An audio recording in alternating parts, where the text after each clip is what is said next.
right now at 6. The rapid response team is coming in and just taking all of our stuff. The federal demands that have appeared to spark a sudden shift outside Portland's ICE building. Then, a preview as an appeals court looks into the president's power to deploy the National Guard in the Rose City. Plus, remembering a celebrated Portland chef and the painful truth behind his passing. The restaurant hospitality industry has per capita one of the greatest percentages of substance abuse. And later, thick smoke and toxic flames. You could see the smoke coming off in just giant black, plumes. What we know about the scrap metal fire that lit up the Vancouver waterfront.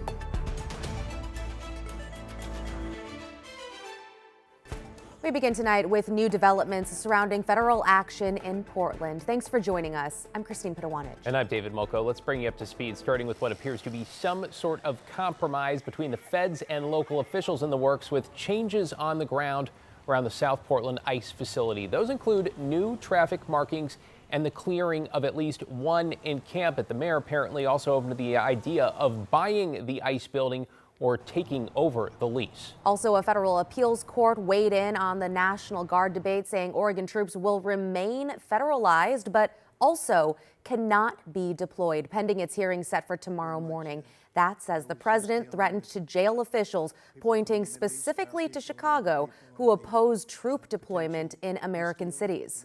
Once again, we have live team coverage, beginning with John Adams with new details on what federal officials are asking for and the local response. John?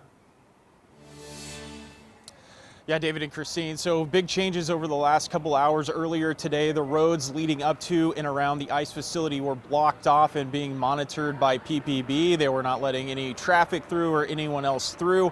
Well, about 4:30 this afternoon, they pulled back those barriers. So right now, the scene is looking very much like we have seen it over the last few months. And there has been an argument between protesters over the last few minutes, and we have seen PPB bike squads out.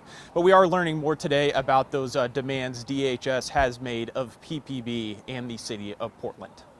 Less than 24 hours after Department of Homeland Security Secretary Kristi Noem made an unexpected visit to the ICE facility in Portland's South Waterfront, we're learning more about what changes the feds are asking for around the building. A letter to Portland Police Chief Bob Day spells out Homeland Security's desire for a buffer zone around the building enforced by PPB, with designated free speech zones for protesters. The letter calls for the city of Portland to punish anyone who enters the perimeter or attempts to disrupt activity going on at the ICE facility. By Wednesday morning, blocks around the building were taped off by Portland police, catching people off guard. I'm surprised that all this is here because it's really been pretty chill all summer long. For some, like this bicyclist, the changes mean an added few minutes to the morning commute.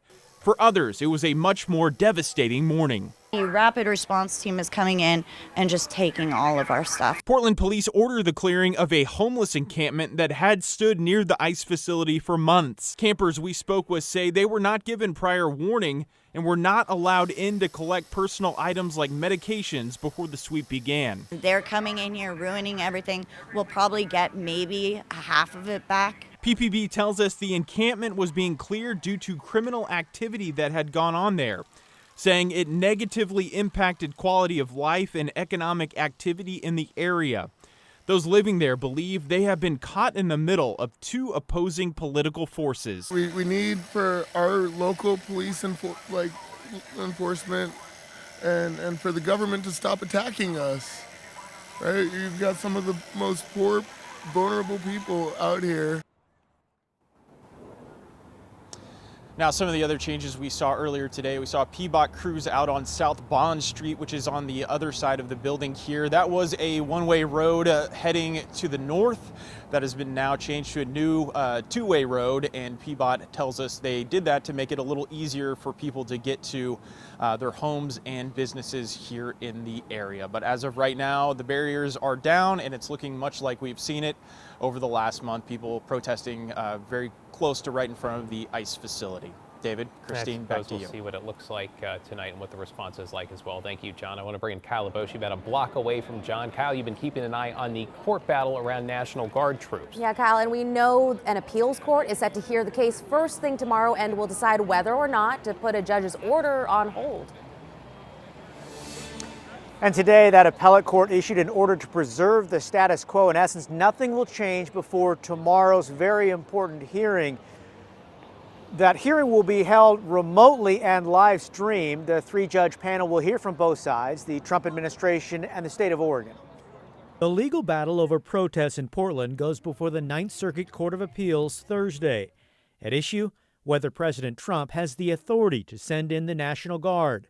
Norman Williams is a law professor at Willamette University. I think the Ninth Circuit's really going to focus on whether the administration made out its case for the need to federalize National Guard troops to handle the protests. The three-judge panel will decide whether to uphold or reverse a temporary order barring the deployment of the National Guard. This past weekend, Judge Karen Immergat, a 2019 Trump appointee, ruled that the National Guard cannot be deployed for at least 14 days. Both sides have filed extensive briefs in the case. The state of Oregon argues the deployment of the National Guard is unlawful and unnecessary. While the feds respond, the president has the authority, and extra help is needed to secure the ICE facility in South Portland. Now, oral arguments go before a three-judge panel, explains Lewis and Clark law professor Tong Yin. As the lawyer, you get questions from any of the three, and you might be answering questions from one judge, and then another one interrupts with a question, and you have to finish your answer and then respond to this new question. Attorneys from 42 cities and counties around the country filed a brief supporting the state of Oregon and backing Judge Immergat's decision to temporarily block the National Guard from being deployed in Portland. Tomorrow's hearing is scheduled for 9 a.m. Each party will have 20 minutes to make its case, not counting questions from the bench. We don't know what that decision will look like or how quickly it will come. Appreciate you breaking down what we expect come tomorrow. Thank you, Kyle. Meantime, 20 states have put their support behind President Trump's order to send National Guard troops into cities around the country. A brief was filed on the basis of 3 arguments. Protesters are harming federal officers and property. That's the first. President Trump had legal cause to send in the National Guard, and blocking troops could set a precedent for other states facing similar unrest. The court will consider the brief along with other filings during tomorrow's hearing. Stay with KGW for continuing coverage of deployments at the ICE facility, and as the legal case around deploying National Guard troops to Portland plays out, we plan to stream the appeals court hearing live tomorrow morning at 9, followed by analysis from our team of journalists. It'll be available on our free TV app, KGW+. And we have breaking news tonight in the case of a West Lynn doctor accused of sexually abusing dozens of women and girls. Well, it now appears Dr. David Farley has been criminally charged for the first time. According to a letter sent to Farley's former patients and obtained by KGW, a Clackamas County grand jury has indicted him on 11 felony sexual assault charges. Survivors have been fighting for years to bring Farley to justice, though prosecutors say they ran into, quote, significant legal and factual difficulties advancing the case and asked the Oregon AG to look into it. That is what led to this indictment. The letter says Farley is set to be arraigned on Friday. We will be there and let you know how it plays out. In tonight's headlines, the city of Tigard has appointed a new mayor. Yikan Hu won the vote 5-1 during last night's council meeting, selected over Councillor Jeanette Shaw, who takes over the role after former Mayor Heidi Lube stepped down last month following an investigation into her workplace conduct. In a statement, Hu said, quote, "As mayor, I am committed to restoring stability, strengthening trust, and making sure our local government reflects the teamwork and respect our residents deserve." Hu will serve through the end of 2026. In the gorge, 2 hikers who were lost for hours have now been rescued. Authorities say the pair called 911 around 10:30 last night, saying they could not find their way back. Rescue crews with the Multnomah County Sheriff's Office used GPS coordinates from a hiking app to find them near the closed Rock of Ages trail. It's been off limits since the 2017 Eagle Creek fire. A drone then helped spot the hikers, who were cold and thirsty, but otherwise okay. Timberline is warning of higher prices this season after a change in insurance coverage. The resort says its insurance carrier left Oregon on October 1st, forcing it to find new insurance, but at a much steeper price. Some of that extra cost will be then passed on to skiers and boarders, specifically peak time lift tickets, Tier 2 season passes, and summer ski products. There's no set date for when the season opens at Timberline, but typically it happens around Thanksgiving.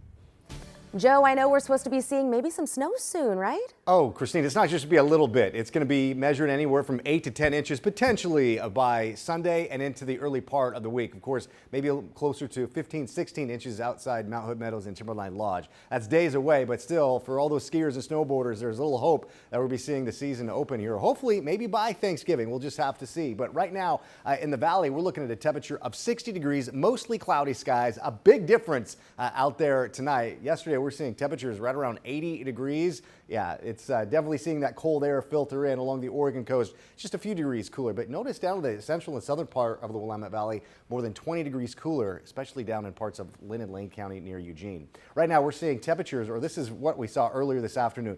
Take a look at wine country, McMinnville, only a daytime high in the upper 50s. Well, it's going to be a little bit cooler heading into the weekend. I'll talk more about that in detail in a few minutes, but I want to talk about tomorrow. It's basically the last dry day we're going to be seeing. West side of the state from the morning hours until the early part of the afternoon will be bone dry.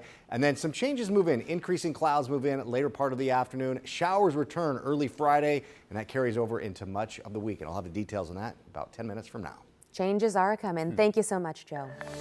Developing this evening in Vancouver, a large fire at a scrap metal plant near the waterfront is still smoldering after it sparked last night, sending flames and look at that smoke into the night sky. Let's get right to Celine Stevens live at the Port of Vancouver with the update. Celine?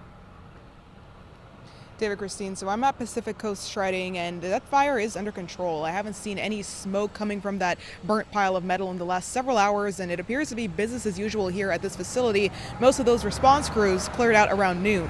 But last night, after 8:30, the Vancouver Fire Department came out to find a huge pile of scrap metals on fire. More than 40 firefighters from Vancouver alone and several crews from Clark County Fire District 6 had to work through the night into this morning. When we arrived around 10:30, the road was still blocked off, but by noon, most of the crews had cleared the scene, and VFD reported the fire was mostly under control. Metro Metals, which owns this location, wrote in a statement that it is open for business and it's conducting a full safety and environmental assessment of the site.